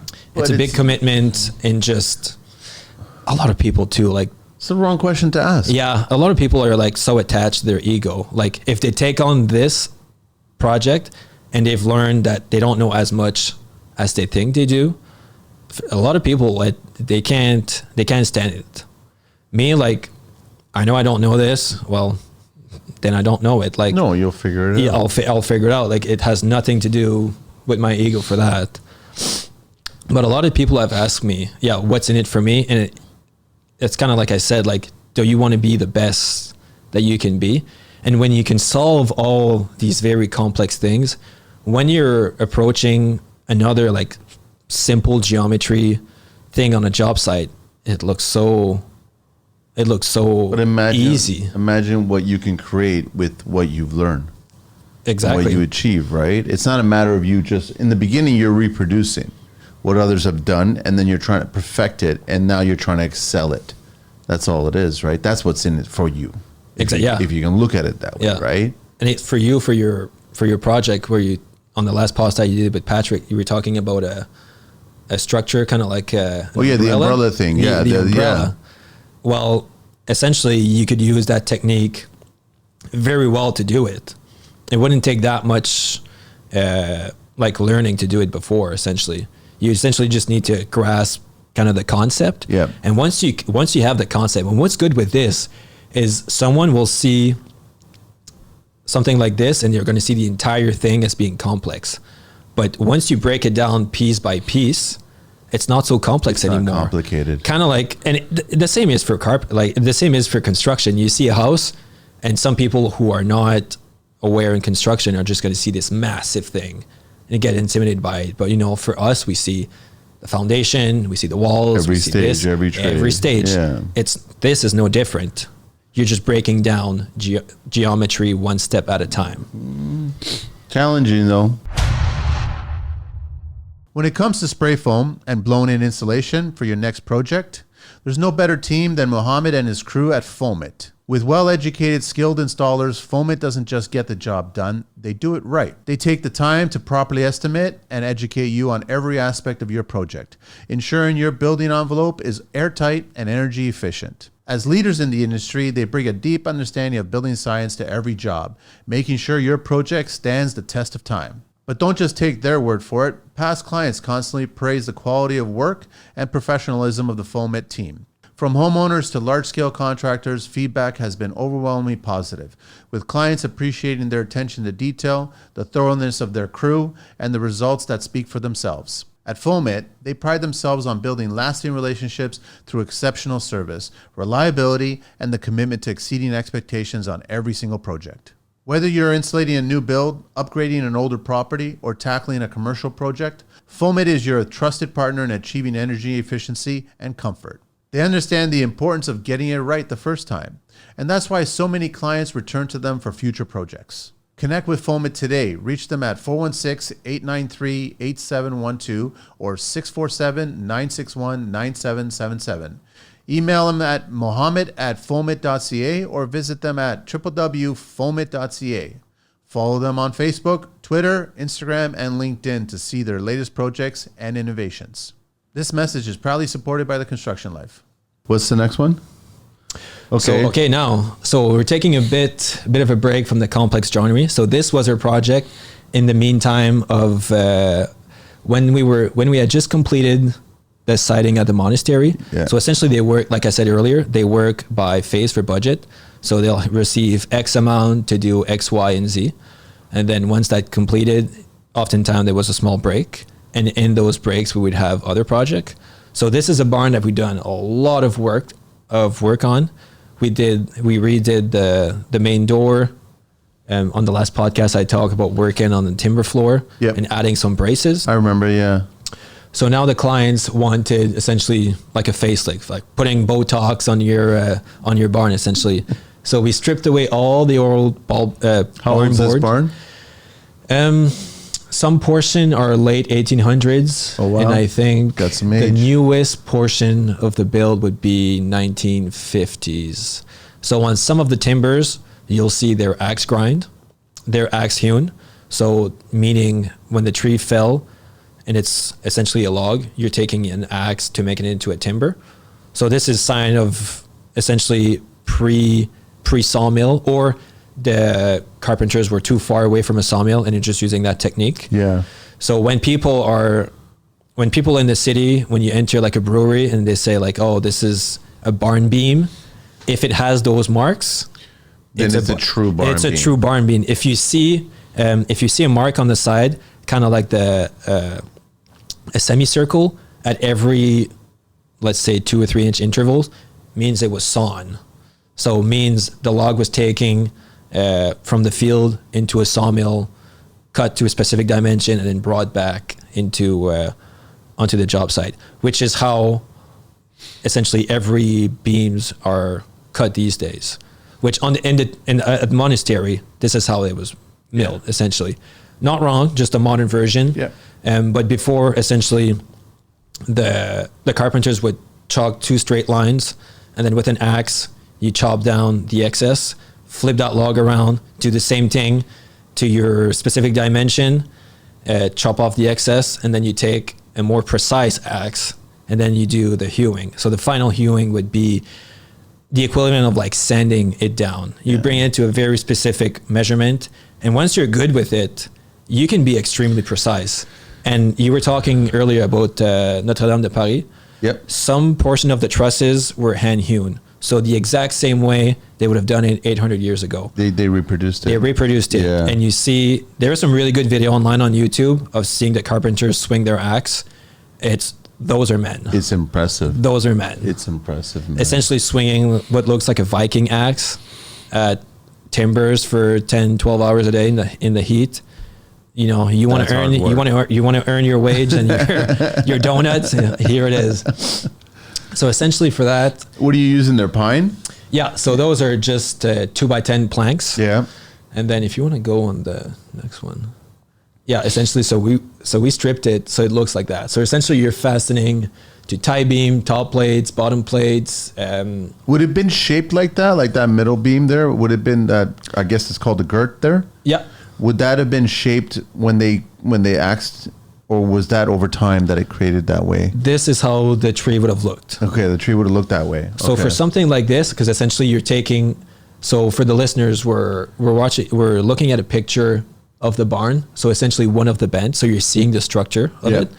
And what Manny just asked, there's a piece that has kind of like a curve to it, but it doesn't matter because that piece was used as a connecting, it's strengthening framing, the two as a structural framing posts. membrane Yeah. to strengthen the two, to make sure it doesn't spread apart. Yeah. So as long as you have a It doesn't face matter if that's there's a slight bend plain, to it. Yeah. that's plain to receive the siding, Then you're fine. then you're fine. It could go up, down, sideways, out like a roller coaster. It doesn't matter. And this would have been kind of like one of the only places where you could use that log. Like you can't make a rafter out of that. Like I learned that that cross member there that's going from the horizontal, the girt to the post, that's called a queen, isn't it? Yeah. So this is a canted queen, canted queen structure. So a king post is when you only have one. So this is a king post. Yes. If you were to have like on this picture, essentially your shape comes from having 2 posts and then the rafter meet at the peak. Yes. So when you have 2 posts, the 2 smaller ones are called queen posts. And on this one, they're canted on an angle. So your purlin, which will now accept the rafter, doesn't need to be notched. So you're essentially breaking down the structure to its simplest form of joinery, because joinery takes time, especially if you have an axe. It's tricky to do. So you want to have it essentially for something like this. This is not a castle, a temple. It's utilitarian. So you want to just have the building up and ready to use. So you're breaking it down to its simplest form of joinery. So only the foot of the canted queen post would have joinery. The top of the purlin, that's a square cut, accepting a square cut, and then the rafters are going on that same plane and just resting on it. So you got king, you got jack, you got queen.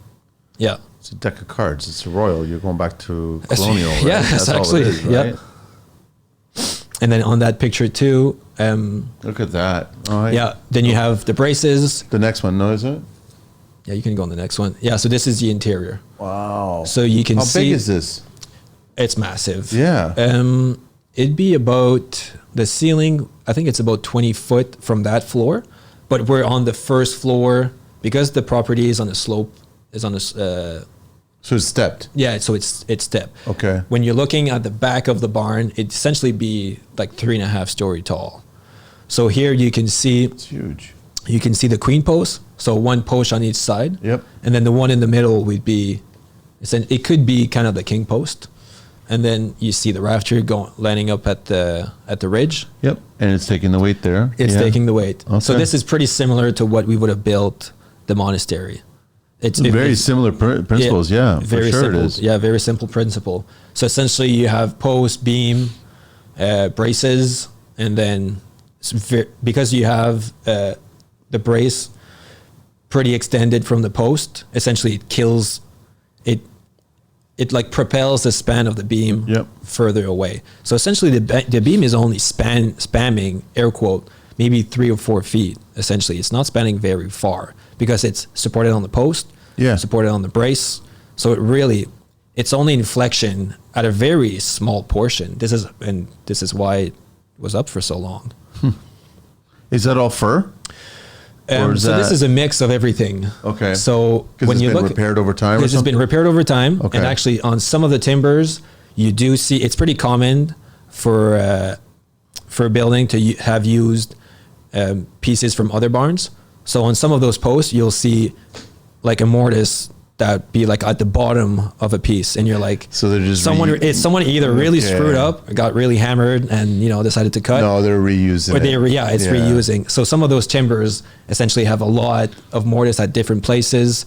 So someone must have had these pieces laying around. The farmer, 100 years ago would have said, okay, I'll take this for my barn, and then essentially they tear it down and they don't want to just throw it out. Yeah, exactly. Yeah, so they can reuse it. The only part that's not original would be the post, the girt spanning from queen post to queen post. That's a new timber. It looks. So that's a new timber. So there was nothing before, so we added those two, because with time and with the building kind of wanting to sag, it wants to spread apart. So you're taking like that away. The ridge, the peak of the roof is coming down. So the cheap way would have put a cable to hold it, to hold them together. Really, with a turnbuckle or something like that. Really? Yeah. Oh yeah. It would have. I'm sure an engineer would have accepted that, or the cool right way that we like to do. Beam. Exactly. Post piece and beam of wood. With the key. Yeah. So essentially, you're going with a through mortise on the post. You're sliding a key on the inside. The key would be made from oak.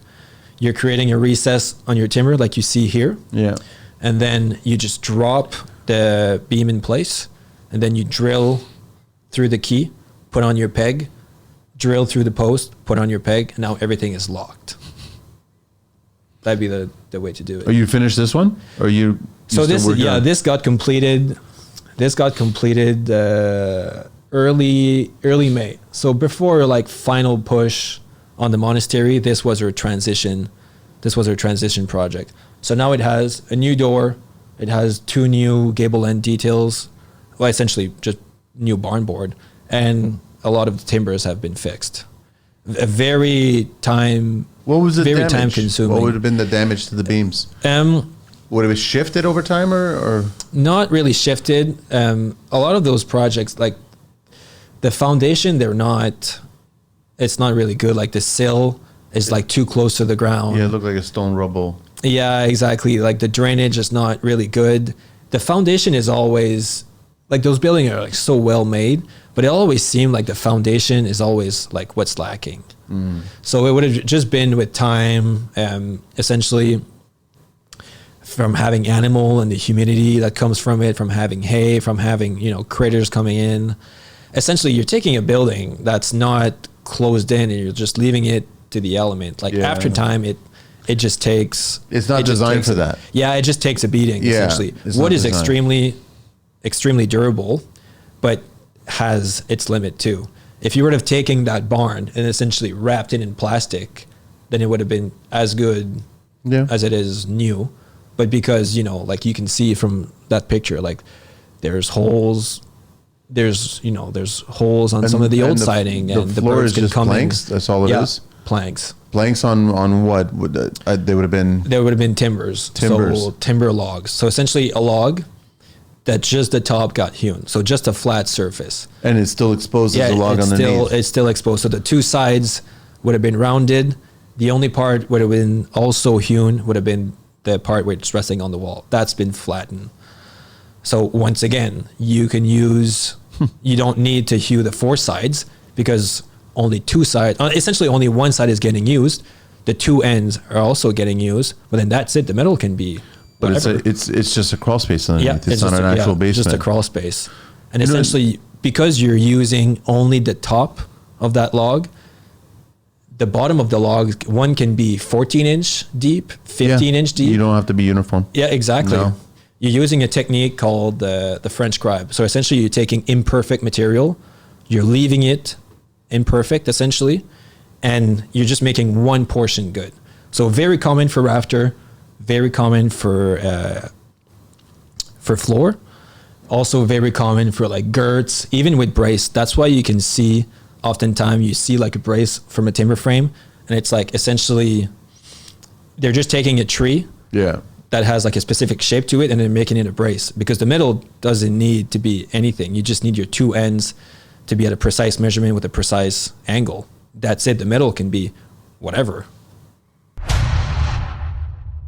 Three-way the world. These little puppies. I'm speaking from experience. I've actually installed these and I love these. Three-way prefabricated inside drywall corner. The first one-piece solution for perfect, crisp corners every time. With three-way, you'll improve your quality, save on labor, and cut down on time. Traditional methods require 3 tapes, lots of sanding, and high skill. But with three-way corners, they install in just a fraction of the time with fewer steps. It is adjustable for any angle, reinforced to cover gaps, and designed to blend seamlessly into the corner. Say goodbye to pesky touch-ups and hello to flawless finishes. Try three-way today and revolutionize your drywall game.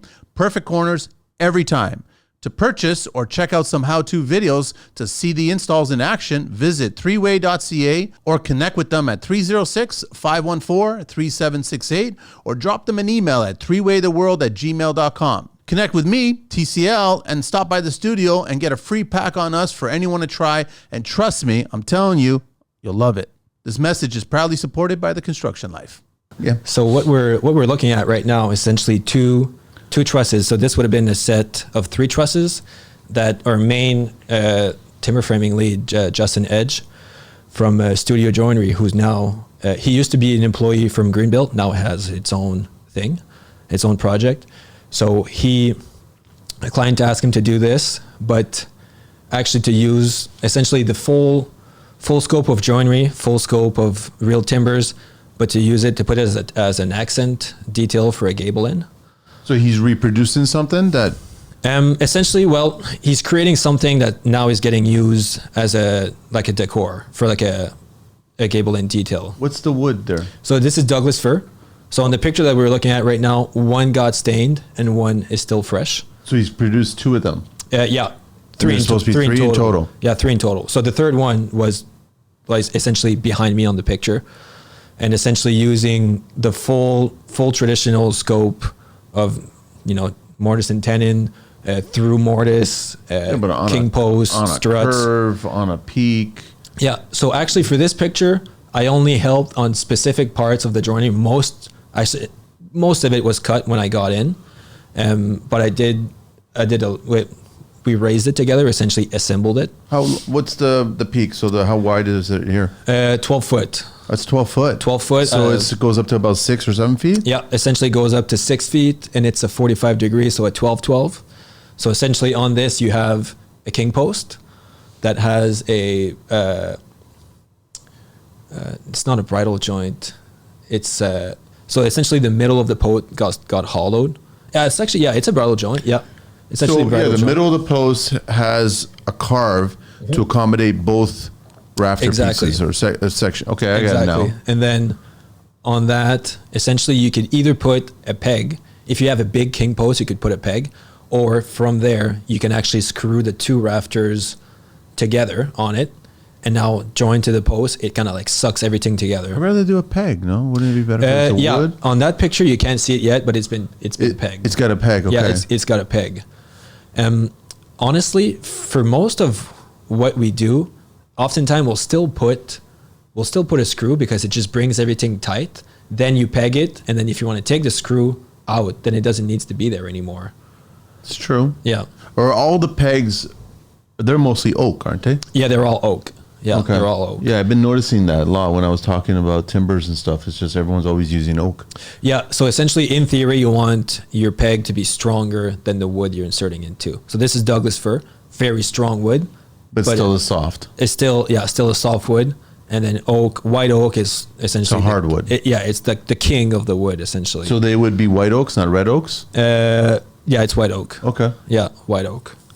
And on this bottom portion, you have you can see the bottom of the king post is nice and detailed, so kind of shaped like an arrowhead. Here's a question for you: Would it have been cut in that curve, or would it have been shaped in that curve? So essentially, you're cutting the joinery on a straight piece, and then you're cutting the curve after, because laying out joinery and taking measurement on a curve is very hard. Very hard. Like I've done on my funnel project that I did for Algonquin College that I showed you 2 episodes ago. Yeah. It has a flared roof. Yeah. So what I did, I cut the entire roof just with straight rafters. You make sure everything fits. Then you cut the curve after. So this is like 2 different things, essentially. You have to make sure you're dead on with your straight piece. Yeah, it makes sense to do that. And then you can cut it. Yeah. Because if it works as a straight, once you cut the shape, like once you cut the curve out of it, essentially it's the same piece. You've just removed the excess. Like nothing else is going to change. You know what I just realized, Fred, is about stereotomy is not over engineering. In what way? It's built in a way that's what you need. You don't need more than this to achieve what you want to build. Yeah. Because we've said it all the time in construction over and over, things are getting way over engineered for liability purposes, how they want to protect themselves. But when I look at more and more stereotomy projects, and even with the monastery and other projects and stuff, and like the barn, the timber that I was mentioning to you off mic, it's built in a way just to achieve what we need to achieve. Exactly. And I think it comes from, because it's such an old system. Like, it's like thousands of years old. Back then, like I said for the barn, like if you didn't need to hew your beam on 4 sides, you just wouldn't do it. You wouldn't do it. So, and you're also right, like everything is like kind of overkill because a lot of engineers is just so scared of getting sued, which I get it. Like nobody wants that. But also like they don't really have the stomach of saying like, no, like this is fine like this. Like that barn I just showed you on the last episode, I was saying it was missing 13 braces and it was still standing. No, it was still standing. Because it was built in a way that it was just built for the purpose of what that piece needed to do. Exactly. It was funny. I had a conversation recently with somebody and I met a really nice architect, still does his hand-drawn sketches for clients and things like that. And then he was telling me afterwards, he's up to like $65,000 a year for his insurance coverage. Wow. That's just to cover his insurance if something goes wrong. Wow. Some tradespeople don't even make that money, right? Oh, definitely. But now you've got an architect who's actually carrying that coverage just to protect himself, and hence the reason why they over-engineer, because they don't want structures to fall apart. But when I look at more of this intricate woodworking, it's just built in the way that is needed to be done. That's it. Simple as that. Yeah, like when I was framing still in New Brunswick, the city had like the craziest bylaws. Like none of the headers could be less than a 2x10. And we're talking like very small openings too. And anything above a certain span, it needs to be double LVL. It doesn't need to be that, but they're covering, you know, their rear end, and now the engineer who's already scared of getting sued now does a project in that municipality. He's like, they're really strict. I'm not even going to take a chance. Triple LVL or something, and it just never really ends. Essentially, all that does is really cost more for the client, costs more for the trade, takes longer. No, I get it. I understand that. It's beautiful work. So he's building these 3 for a client. It looks beautiful. Yeah, and essentially you would see the 2 struts. Yep. So those would be like the simplest way of like doing struts. So on my final project, you know, I said the 2 on the sides are very simple. Well, this is kind of where like those are very simple. The idea, okay. But if you were to add in like a hip, once again, you would have needed like a strut for that. Then it would have been complex. Pretty complex to assemble something like this, because you're putting it on sawhorses. It needs to be perfectly level, because otherwise your joinery is going to buckle in a certain way. Everything wants to be like essentially on the same plate, kind of like on a cloud. And then this is kind of where like the song and dance begins. So you're putting on one end, you're essentially tapping stuff, then it pops out the other one, then you're putting a ratchet strap. Does it really? Oh yeah. Very complex. Like we were estimating. But when it finally gets into one final, it just. Yeah, exactly. But if you were to take in a time lapse, it'd be us over and over and over 10 circle around the thing. Yeah. Very hard to put ratchet strap because it's a triangle. Yeah. So essentially, as soon as you're putting pressure on something, it wants to open up on the other one. Yeah, it will. Like a ratchet strap is very efficient for like a square, where you're just compressing the 4 sides together, or like a circle, you're compressing everything together. Yeah. But for something like this, it just like keeps opening up. So very complex to assemble. It took us more time than we thought to assemble. And also, each of those, even though they're cut to precise measurements, when you start assembling things, you're always going to have like a fine tweak. So now you're pretty close to assembly. You're noticing, oh, this joint is not as tight as it should. Well, song and dance kind of starts again. So you're removing, and for something like this. But even though all your calculations and your cuts and everything all perfect, it's when you're assembling it. Yeah. All the curves and everything. No, it's beautiful, man. But this is like stuff like this is really what I like to do. Like this is what. But there's still artistry in this. Yeah, definitely. So 100%, right? And once you put the finish, it kind of looks the same. It kind of looks the same as the finish from the monastery. When it was there, yeah. The pegs didn't got painted, so the pegs will really pop up with an inch of projection. So this is pretty common. You can either cut the pegs flush, which I think... Oh, you would leave them proud like that? Yeah. Yeah? So this is final cut. So an inch of projection. So once essentially your peg on that one that we have here, technically it doesn't need to be that long. It's only going in, if it's going inside of a 6x6, it only needs to be 6 inch, but you're leaving it like 12 inch long, because when you're hammering it in, the tip mushrooms out. So you want to cut that off if you want to have a clean finish. You can either cut it off flush. If something is going to go against it, you want it flush, of course. Yeah. But if it's something apparent, you leave an inch of projection. This is pretty common. Okay. So for this one, nice inch of projection. Yeah. That's it? Is that everything that you want to share? Yeah, technically this is what I've been working at. It's been a busy year. Yeah, it's been extremely busy. So what's the next project you're working on? So essentially until Christmas, we're renovating a house that we did some work on during the summertime, and it was kind of like in between the temple. This is pretty close to where I live. It also has some timber frame aspect to it. Timber frame porch. We did kind of like a timber frame deck from the post with some housing and stuff. Now it's mainly getting the new portion to the new, so lots of insulation, drywall, so more of like the traditional construction. Yeah, residential carpentry. And after Christmas, coming into the spring, so essentially it starts to be interesting again, let's say. Because the weather opens up. Yeah, the weather opens up. So for the nuns, Buddhist, we're going to build them a new house. So back into the Buddhist world, essentially. Okay. So essentially on that property, I haven't been yet, but they have a meditation hall, smaller than the one we built, but they also have a house. So where they do the cooking, the laundry, and the living quarters. So we're going to build them a new one, essentially. So this is being That's gonna be drafted, interesting. engineered. So the meetings have started for that project. And that'll officially start next year? So this will start, no starting date yet. There's not even plans, but this is for spring 2025, essentially. So you're done all your education right now? For now. For now. For right? now, I think essentially Until you get the next project. until I get the next project. So I have completed my apprenticeship. So finished that 4 years ago already. Finished heritage carpentry, and then stage 2 of stereotomy. Maybe I'll take stage 3 later on, but I kind of need a better setup because I was doing all the models on a workbench inside of my apartment. So not really ideal. And also I'm never setting foot again in that canvas tent in the summertime. Like this is kind of like PTSD. Like this was just a bit crazy. So I kind of need like a better shop setup. So if I can have access to that, I'll probably take on more stereotomy. But for the time being, for the projects that we do and see, I feel like I have a pretty good grasp on the geometry, which I would say so. it's never going to be enough. He has one module that's stereotomy with curve. That one would be really interesting. I'm still wrapping my head around this. Well, you're going to have Patrick back on. No, I'll get him back on and continue talking, man.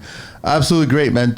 It's amazing to see you again. Thank you so much for making the trek and coming out here and educating us some more. And thank you again for the book. And can we visit the monastery? Are they allowed to, or it's closed off now? I think you can definitely manage it because they have visitors. Okay, so I'm sure you could manage something. Definitely, it'd be impressive to even just walk around the outside. Yeah, I'm on very good terms with the people over there. So I'll see what I can do. I know I mentioned it last time. It's gotten busier with the show and it's gotten busier with a bunch of stuff. But I would love to see it in person. Yeah, we could definitely arrange something. Okay, I'm sure. All right, thanks, man. I appreciate it. No problem. We're out of here.